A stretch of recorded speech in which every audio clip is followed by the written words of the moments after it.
Welcome to the first chapter in Accounting 201, Introduction to Financial Accounting. In this chapter, we are going to go through an overview of financial statements that we will prepare in this semester and an introduction to how businesses use financial statements. In this chapter, there are three major learning objectives. We'll first see how businesses are organized based on ownership, the three types of business activities all or business organizations engage in, and the four financial statements that are prepared by these organizations. So to start with, a business can be organized as a for-profit, a not-for-profit, or as a government agency. Our focus in this semester is only on for-profit organizations. A for-profit organization based on ownership can be organized as a sole proprietorship, a partnership, or a corporation. A sole proprietorship, as the name suggests, there is a single owner. Each of these types of organizations have advantages and disadvantages. So the obvious advantage for a sole proprietorship is it's very easy to establish. The biggest advantage is the owner controls everything. The most important aspect of this control is decision making. They control the profits, they control the losses, they assume all the risks, but a sole proprietorship doesn't mind all of that simply because they make all the decisions. They also have certain tax advantages. We're not going to go through any of the nuances of taxation in this class, but we just need to know that there are some advantages as far as the sole proprietorship is concerned. So what's a big disadvantage of a sole proprietorship? If that's so wonderful, why would you think of any other form of organization? The number one problem is, since you're the only one forming the business and running the business, you're limited with your resources. So how can we overcome that problem? Well, you could overcome the problem by taking on a partner. Again, it's very simple to establish. The biggest disadvantage is you have to share the control with your partners. Now, it's not uncommon where we have in a partnership, one partner is a silent partner and the other partner is the one who runs the business. Typically, the silent partner is the one who gives the money. There are many different ways in which it can be organized. You have a broader set of skills and resources available than a sole proprietorship. Again, there are some tax advantages if you're established as a partnership. But the key over here is you really want to have a partnership agreement spelled out clearly and preferably get the use of a lawyer to draft the agreement so that there are no complications as time goes on. Now, there's a third type of business organization which is very popular, and that's called a corporation. The major advantage of a corporation is the owner is separate from the corporation.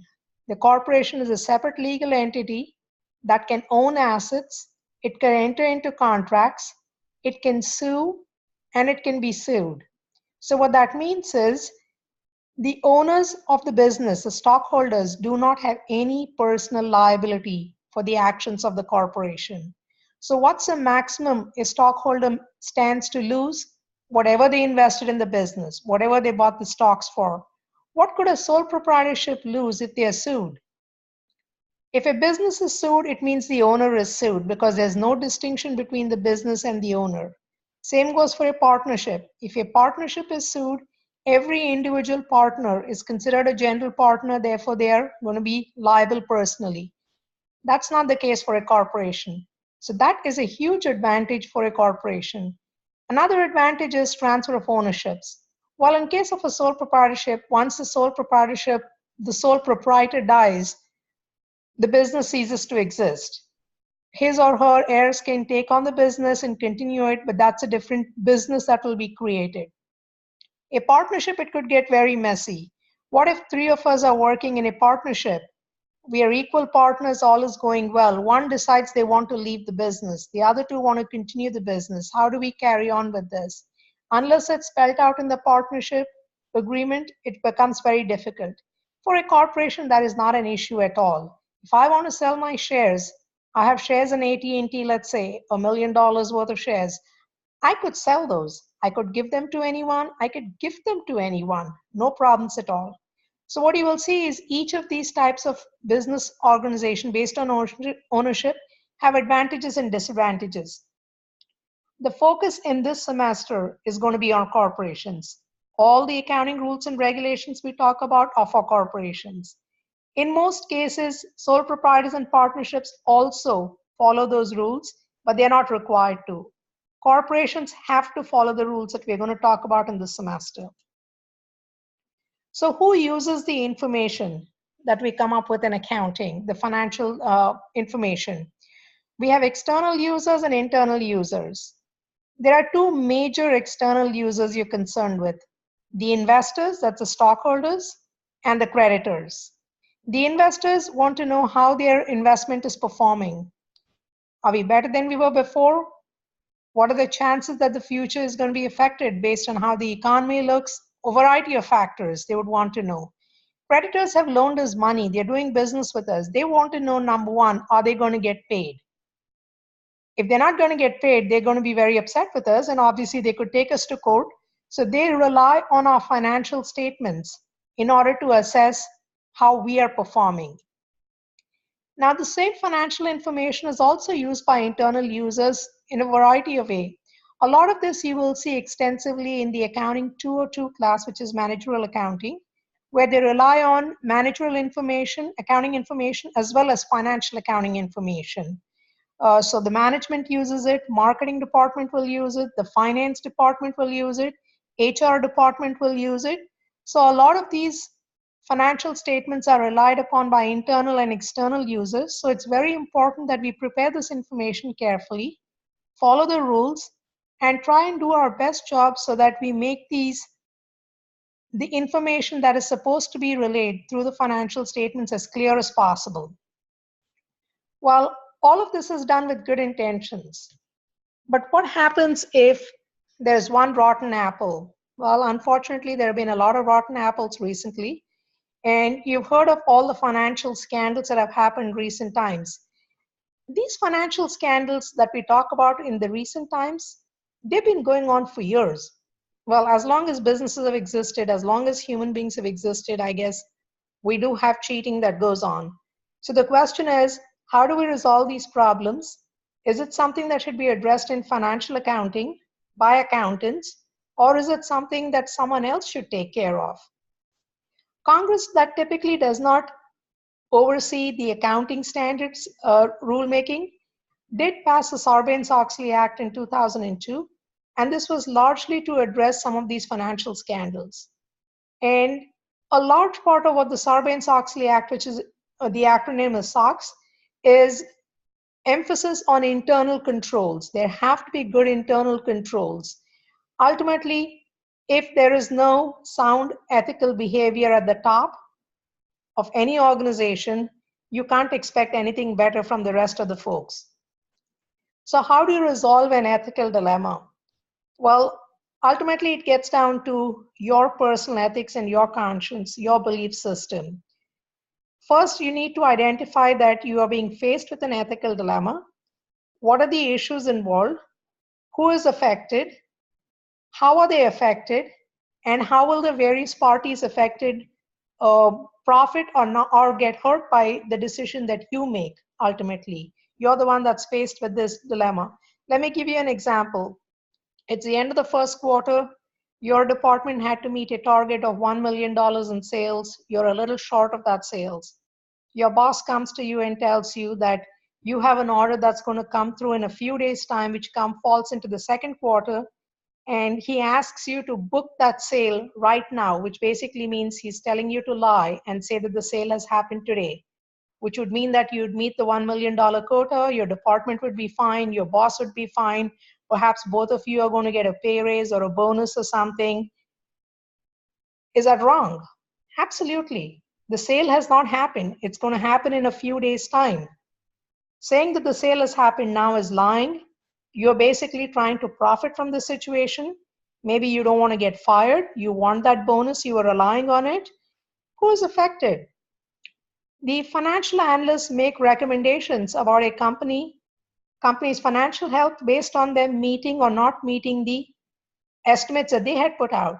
So if you had said you were going to have $1 million in sales, and you said you have met the expectation, but you're lying about it, what's going to happen is the stock market is going to react accordingly.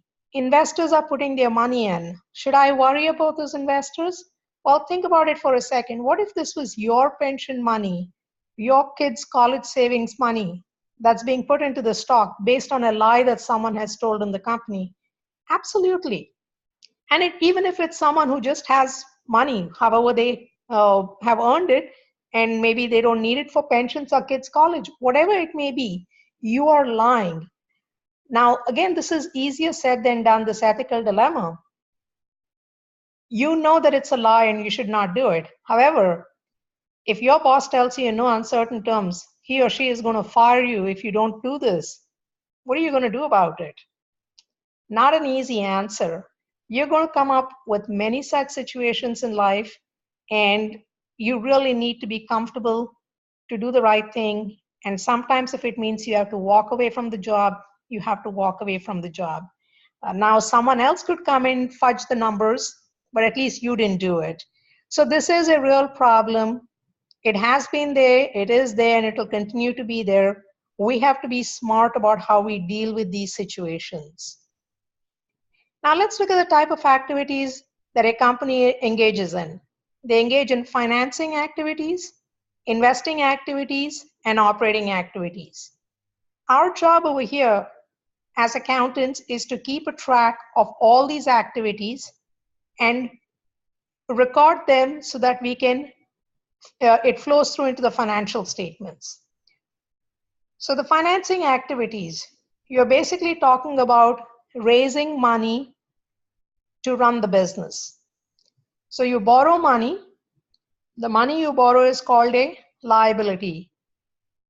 The people who you borrowed money from and you owe the money to are called the creditors. The liability, typically long-term liabilities, are called notes payable or bonds payable. Whenever you see the word payable, it means I have to pay, I being the business. Whenever I use the word I, I'm talking about the business. Notes payable, bonds payable means I have to pay someone. I have to pay them interest, and I have to repay the principal amount in the future. Another way in which I can get money, I being the corporation, is I can ask investors to give money. When they give money, they are buying shares in the company, which means they're buying ownership. The word we use is common stock. What they're buying is common stock. It's just shares in the company that they're purchasing. What do the common stockholders get for giving me the money? Well, I'll pay them some dividends. Dividends is a part of the profits. And the stock price will go up. Whenever they sell the shares, they sell it at a higher price, and that's how they make money too. But these are the financing activities when I get money. Now, what am I going to do with this money? I'm going to purchase resources to operate the company. What we are looking at purchasing over here are long-term assets that are going to help us generate revenues. These resources that I purchase are called assets, and they're investments, okay, that I'm making in my business so that I can run my business. A computer, give you a quick example of these 4 items that have been mentioned over here. Let's say, for instance, I start a pizza business. For the pizza business, I need commercial ovens, I need furniture, I need a building in which I'm going to operate, I need delivery trucks to deliver the pizza, I need a computer to keep a track of everything. None of these items are the ones I'm going to sell. What I'm going to sell are pizzas. That's inventory, that's different. These are assets that I'm going to keep, and directly or indirectly, they're going to help me generate the revenues.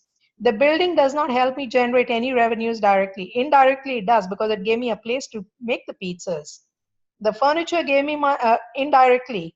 The customers came and sat on the furniture and consumed the pizza, or they sat there and they waited until I made the pizza so that they could pick it up. So these assets are purchased, used from the money that was got from the financing activities. Now, the third is operating activities. This is actually running the business.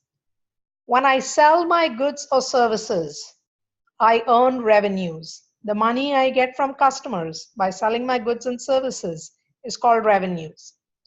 So the goods are also called inventory. So for instance, Pizza Hut, their inventory is the pizzas that they've made, the soda that they sell, if they sell any chips, any of those items, that's inventory. An accounting firm sells services. A doctor's office sells services. These are basically items that we sell and we're going to get the money. That's our operating activity. Now, it could be a cash transaction or a credit transaction. A cash transaction, the customer gives me cash, I give them the goods or services. A credit transaction, the customer gets the goods or services and they make a promise they're going to pay me. So for me, it is a receivable. I will receive the money in the future. So it's an asset for me. I have created assets by uh, through the process of generating revenues. Now, an unfortunate reality is in order to make money, I got to spend money. So we have something called expenses. Expenses is basically the cost of doing business. So it's the cost of the assets consumed or services used. So if I want to sell a pizza, I first have to make the pizza. To make the pizza, I need the dough, I need the flour, I need yeast, I need the toppings, the oil, all of that. All of that is cost of goods sold. I need to market the product. I'll have administrative costs. I have a manager. I have various people working for me. I have to pay all of them. I have to pay interest on my debt. I have to pay income tax expenses. All of these are basically the cost of doing business. In order to make those revenues, I had to incur the expenses. Liabilities arise when all of these items that we've talked about, if I haven't paid for it right now and I will pay for it in the future, is going to give rise to a liability. So accounts payable is money that I owe a vendor. Interest payable is money I owe to the bank. Wages payable is money I owe my employees. So the list can go on and on. Now again, the key word is payable. I have to pay. I, the business, have to pay. Now lastly, let's look at what we have. The operating activities, we said we have cash inflows through revenues earned, cash outflows through expenses incurred. Revenues, when the revenues exceed the expenses, we have a net profit. When the expenses exceed the revenues, we have a net loss. In accounting, we use the word net income. It's a generic term. If it's a positive number, it's a net profit. If it's a negative number, it's a net loss. Okay. So let's look at the 4 financial statements that companies will prepare. And just a quick note over here. We in the United States follow GAAP, which is generally accepted accounting principles. Countries in various countries across the world prepare IFRS, International Financial Reports. Now, the reports that are prepared are fairly similar, almost identical. So the first one is the income statement. The second one is statement of retained earnings. Third is a balance sheet. And fourth is statement of cash flow.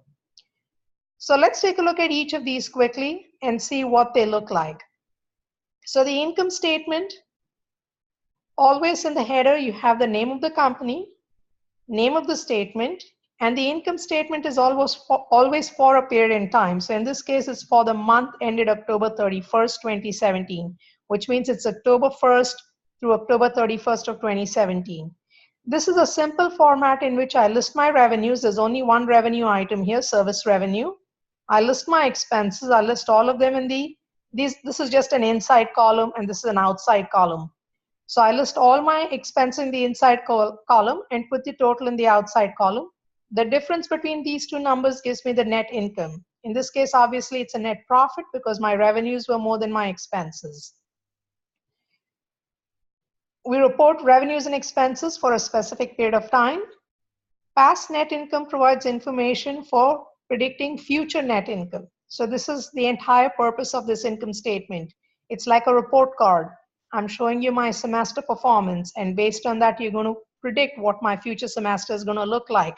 This is a company. Their report card is their income statement. Now, from the income statement, this net income number, that number carries over into the statement of retained earnings. So let's talk about this net income number and first think about it for a minute. Who does it belong to? Well, it belongs to the owners. The revenues were earned for the owners, the expenses were incurred for the owners, the net income belongs to the owners. What is the company's obligation as far as this net income is concerned? They can choose to give some or all of it as dividends, which basically is dividends is nothing but giving out a share of the profits to the owners, or they could choose to keep all of it in the business. Now, in this example, retained earnings beginning balance is zero because it's a brand new company. There was no past. The current period, we have 2860 as net income. Of that, 500 is given out as dividends, which means you're left with 2360. Once again, who does this belong to? The owners. So we'll see where it flows through into the next statement. Okay. So the balance sheet has a list of assets, liabilities, and owner's equity.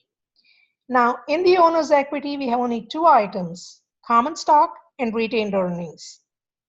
Common stock is the money that the investors put in the business. Retained earnings is a number that comes from that previous financial statement. That's a statement of retained earnings. This is where it comes in over here.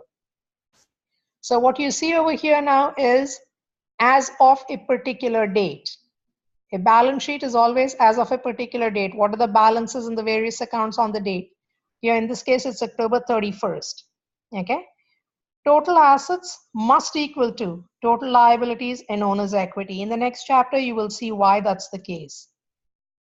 Okay. The last statement is a statement of cash flows. We will be discussing statement of cash flows throughout the semester, and it's covered in the second last chapter, the statement of cash flows. So we have our operating activities, investing activities, and financing activities. These are all the cash transactions that took place. Any number that's listed as a positive number means it's a cash inflow. If it's a negative number, it's a cash outflow. For each section, you have a net number. So if you see over here, financing activities, there was a net cash inflow of 14,500. Investing activities, there was a net cash outflow of 5,000.